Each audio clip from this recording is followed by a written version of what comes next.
जय Hind and hello guys, स्वागत है आपका आपके अपने YouTube चैनल ज्ञानदेह होस्ट में। और इस वीडियो में मैं आपको बताने वाला हूं RSCIT एग्ज़ाम पेपर 21 जनवरी 2024 आंसर की के बारे में, जहां पर आपको इसके क्वेश्चन भी बताए जाएंगे और उसके आंसर भी बताए जाएंगे। एंड आपका यहां पर कोई समय वेस्ट भी नहीं होगा, सिंपली आपको क्वेश्चन एंड उसके जो आंसर है वो बताए जाएंगे। तो आप इस वीडियो को देखते रहिए, यहाँ पर आपको आपकी सटीक आंसर की दी जाएगी।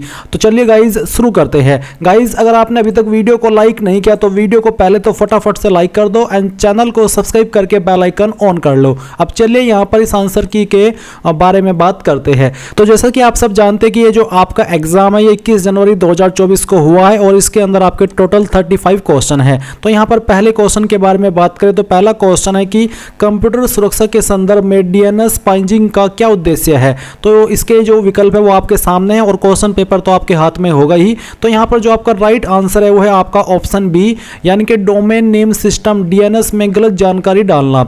सवाल नंबर दूसरा आता है साइबर सुरक्षा में फिशिंग हमलों का प्रमुख लक्ष्य क्या है। तो ऑप्शन आपके यहाँ पर दिए गए हैं, आप वीडियो को पॉज करके यहाँ से भी आपके जो ऑप्शन है वो पढ़ सकते हैं। तो क्वेश्चन नंबर 2 का जो सही जवाब है वो है आपका ए, यानी कि कंप्यूटर नेटवर्क्स की अनधिकृत पहुंच प्राप्त करना। सवाल नंबर 3 है ऑनलाइन शिक्षा के संदर्भ में MOOC का क्या अर्थ है, यानी कि इसकी फुल फॉर्म क्या कही जाएगी। तो आपके विकल्प आपको दिए गए, इसका सही जवाब है ऑप्शन ए, यानी कि मैसिव ओपन ऑनलाइन कोर्स। सवाल नंबर 4 है दस्तावेज प्रसंस्करण और कंप्यूटर दृष्टि के क्षेत्र में OCR का क्या अर्थ है, यानी कि इसकी फुल फॉर्म क्या है। तो इसका राइट आंसर है ए, यानी कि ऑप्टिकल कैरेक्टर रिकॉग्निशन। सवाल नंबर 5 है निम्नलिखित में से कौन सा ई गवर्नेंस सेवाओं के रूप में माना जा सकता है। तो इसका सही जवाब है आपका ऑप्शन ए, यानी कि ड्राइविंग लाइसेंस। सवाल नंबर 6 है विंडोज में टास्क मैनेजर खोलने की शॉर्टकट कुंजी क्या है। तो इसका सही जवाब है आपका ऑप्शन बी, यानी कि Ctrl+Shift+ESC। सवाल नंबर 7 है Google drive, Microsoft one drive और ड्रॉप बॉक्स इसके उदाहरण है।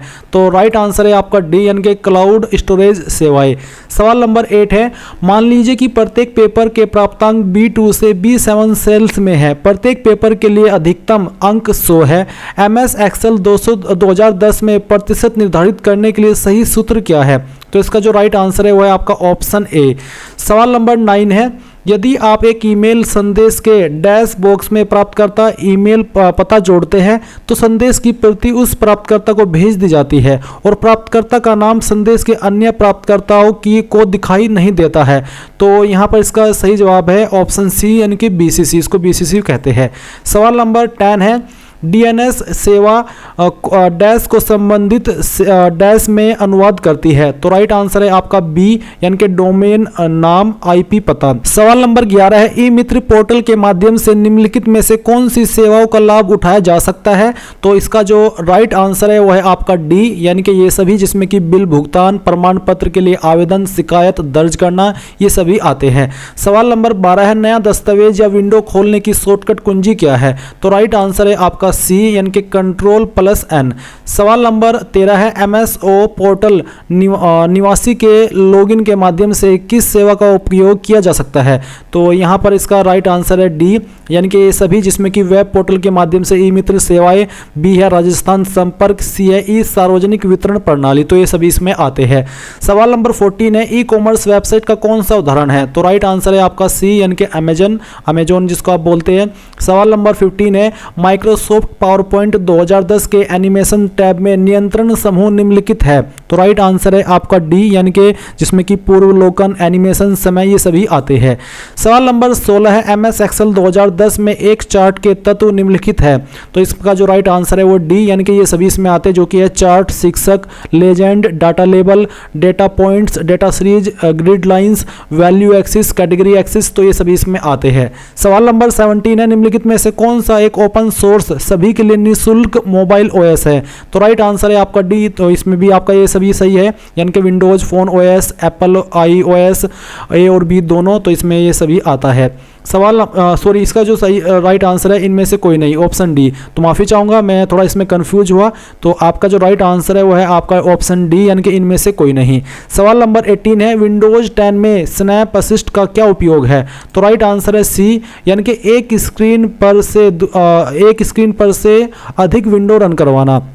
सवाल नंबर 19 है, यदि आप MS एक्सेल 2010 में प्रिंटिंग के दौरान सभी पृष्ठों पर पंक्ति कॉलम दोहराना चाहते हैं तो आप इसका उपयोग कर सकते हैं। तो राइट आंसर है आपका सी, यानी कि प्रिंट टाइटल्स में। सवाल नंबर 20 है, माइक्रोसॉफ्ट पावरपॉइंट 2010 प्रस्तुति के लिए डिफ़ॉल्ट फाइल एक्सटेंशन क्या है? तो राइट आंसर है आपका ए, यानी कि .pptx। सवाल नंबर 21 है, पावरपॉइंट 2010 स्लाइड में एक ऑब्जेक्ट पर कस्टम एनिमेशन कैसे लागू किया जा सकता है? तो आपके विकल्प आपके सामने है आपकी स्क्रीन पर, आप वीडियो को पॉज करके इनको पढ़ लीजिएगा। और इसका जो राइट आंसर है वो है आपका बी, यानी कि रिबन में एनिमेशन टैब पर जाइए और गैलरी से कोई पूर्व निर्धारित एनिमेशन चुनिए। सवाल नंबर 22 है, भारत के राष्ट्रीय भुगतान निगम द्वारा बनाया और लॉन्च किया गया है। तो यहाँ पर आपका राइट आंसर है ए, यानी कि रुपए। सवाल नंबर 23 है, एक्सेल 2010 में किस फंक्शन का उपयोग रेंज में सबसे अधिक मूल्य देने के लिए किया जाता है? तो राइट आंसर है आपका ए, यानी कि MAX। सवाल नंबर 24 है, राजस्थान में प्रमुख ई गवर्नेंस पहल कौन सी है? तो राइट आंसर है आपका डी, यानी कि राजमेघ, राजनेट, राज सेवा द्वार, ये सभी। इसका सही जवाब है ये सभी।